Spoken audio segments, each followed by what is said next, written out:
Hey guys, so I just finished book 5 of Game Changer Heated Rivalry Role Model, and honestly, I read this whole book in one day, and it had me so emotional, and now I'm ready to get even more emotionally wrecked with Long Game, going back to Shane and Ilya's story.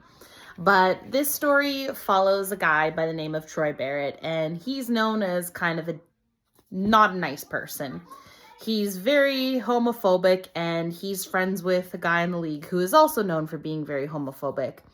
But he's homophobic as a defense mechanism because his dad is a bit of a bigot and, just a whole bunch of other stuff like that.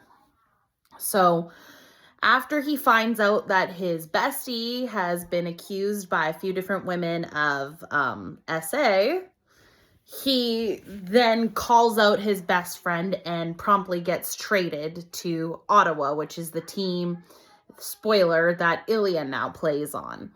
And as he's there, he slowly learns to kind of accept himself and not be ashamed. And that, you know what, calling out your friend for being a bad person is a good thing.